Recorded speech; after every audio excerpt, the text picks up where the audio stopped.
Pemirsa, untuk mengetahui kondisi terkini di Tiongkok, kami sudah tersambung via Skype dengan Duta Besar Republik Indonesia untuk Tiongkok, Duta Besar Jauhari Oratmangun di Beijing, Tiongkok. Selamat sore, Pak Jauhari. Selamat sore, Mbak Lutmila. Iya, Pak Jauhari, kita sudah mendengar kabar baik dari Tiongkok bahwa jumlahnya sudah menurun jauh dan beberapa rumah sakit darurat juga sudah ditutup. Tapi saya ingin tahu gambaran secara umum penanganan corona di sana seperti apa saat ini, Pak Jauhari? Saya kira penanganan masih tetap full speed ya, bukan berarti berkurang lalu penanganannya berkurang. Karena faktor kewaspadaan dan kehati-hatian itu tetap dilaksanakan oleh pemerintah Tiongkok. Memang yang disebutkan tadi itu adalah penutupan rumah sakit sementara yang pada saat kritis kemarin khususnya di kota Wuhan dan provinsi Hubei itu diadakan. Jadi sudah ada 16 yang ditutup. Nah, kalau menurut hemat saya keberhasilan penurunan sekarang sudah 7 provinsi yang bebas, jadi sudah zero yang terjangkit COVID-19 di sana. Itu keberhasilan itu karena dua hal. Pertama itu antisipasi medis dan yang kedua itu antisipasi sosial. Jadi misalnya antisipasi medis itu dengan menyiapkan rumah sakit, lalu kemudian memobilisasi ribuan dokter dan ribuan perawat-perawat khususnya ke daerah epicentrum di Wuhan dan Hubei, lalu penelitian untuk obat-obatan, lalu kemudian memperketat pemeriksaan kesehatan, baik itu di bandara, di stasiun, perumahan, pasar, pertokoan, mal, dan mewajibkan tentunya di daerah-daerah yang penyebarannya itu tinggi itu orang memakai masker.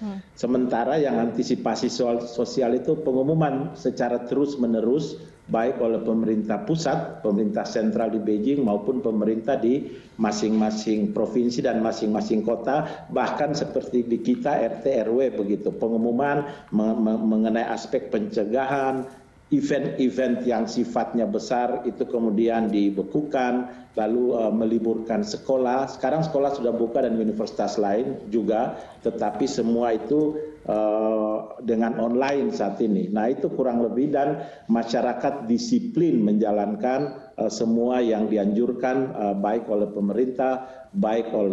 pemerintah pusat, pemerintah daerah maupun oleh RT RW. Jadi ada usaha komunitas bersama begitu.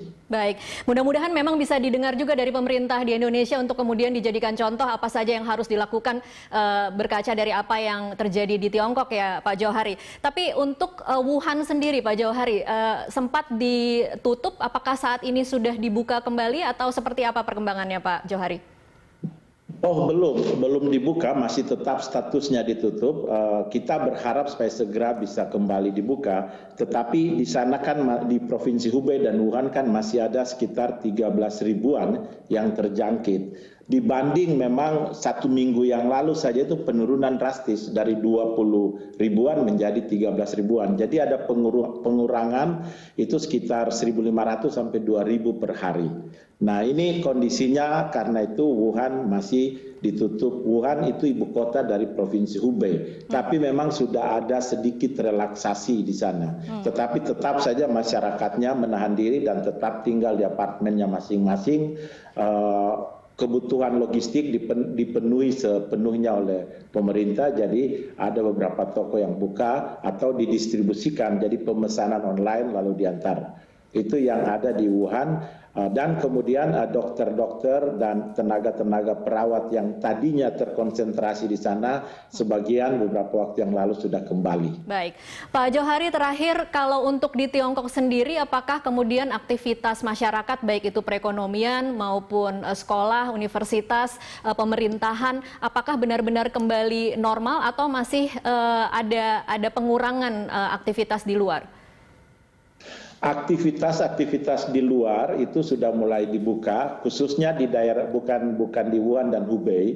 Jadi pergerakan manusia, pergerakan barang, pergerakan kendaraan sudah dimulai lagi. Bahkan aktivitas-aktivitas ekonomi sudah dimulai. Jadi kurang lebih sudah sekitar 70-an% mulai berproduksi lagi. Tetapi itu semua dengan mengikuti secara ketat peraturan yang diberikan oleh pemerintah. Saya ambil contoh saja yang dekat dengan saya karena KBRI, misalnya kami semua staf ke sini tiap pagi saya anjurkan kalau merasa badan itu tidak fit benar jangan ke kantor. Yang kedua itu setiap memasuki kantor harus dicek suhu badannya. Begitu juga pulang. Di setiap titik-titik untuk masuk kita siapkan peralatan-peralatan untuk membasuh tangan, membersihkan tangan, dan lain-lain. Itu bukan hanya di KBRI, misalnya kita berkunjung ke pusat perbelanjaan, misalnya even di pasar tradisional, itu juga dilakukan. Jadi disediakan untuk pembersih tangan, kemudian dicek suhu badannya. Begitu juga kalau mau naik kendaraan umum atau mau naik taksi, itu juga dites suhu badannya dan lain-lain. Begitu juga di tempat-tempat seperti RW yang saya bilang tadi atau apartemen di sini, mereka punya kartu termasuk staf-staf kita, keluar masuk itu dikontrol, lalu kemudian dicek suhu badannya dan lain-lain. Jadi pergerakan sudah mulai tetapi mengikuti aturan yang sudah ditentukan oleh pemerintah. Baik, Pak Johari, bagaimana dengan kondisi WNI di sana? Oh ya, kondisi WNI di sini syukur alhamdulillah pada saat kan libur itu, jadi WNI di sini kurang lebih 15 ribuan, 14.700 itu mahasiswa. Jadi kita anjurkan supaya lanjutkan liburnya di Indonesia, sehingga yang tertinggal di sini kurang lebih 1.600-an. Sebagian besar mahasiswa rata-rata tinggal di kampus, jadi mereka dan kebanyakan itu yang sedang menyelesaikan studinya, jadi membuat tesisnya baik S2 maupun S1. Nah, kami dari KBRI memonitor terus, kita mensuplai mereka tentunya dengan kebutuhan yang utama beberapa waktu yang lalu itu masker, juga vitamin-vitamin untuk menjaga daya tahan tubuh. Kalau ada yang butuhkan logistik yang lain, kita berusaha semaksimal mungkin juga untuk memberikan kepada mereka.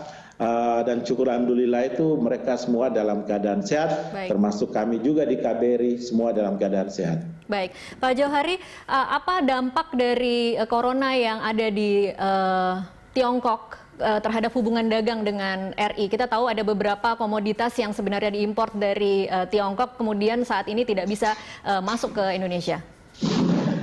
Iya, memang dampaknya pasti ada karena paling tidak 23-30% kebutuhan bahan baku dan barang modal kita itu berasal dari Tiongkok. Jadi kalau tidak bisa tersuplai maka tingkat produksinya juga akan menurun di Indonesia.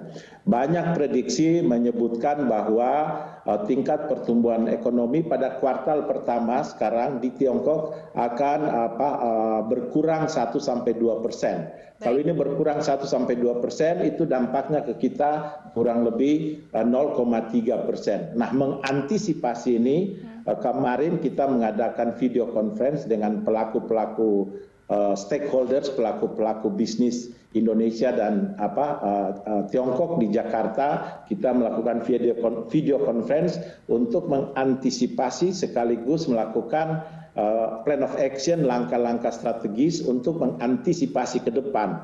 Jadi begitu pasca COVID kita sudah punya suatu plan of action untuk melangkah sehingga bisa menutup kekurangan pada kuartal pertama ini. Nah, kemarin hasilnya bagus, sudah disambut positif juga oleh pelaku-pelaku ekonomi di Indonesia. Baik, terima kasih Pak Johari untuk informasinya tentang kondisi terkini di Tiongkok. Pemirsa, itu tadi Duta Besar Republik Indonesia untuk Republik Rakyat Tiongkok, Johari Oratmangun.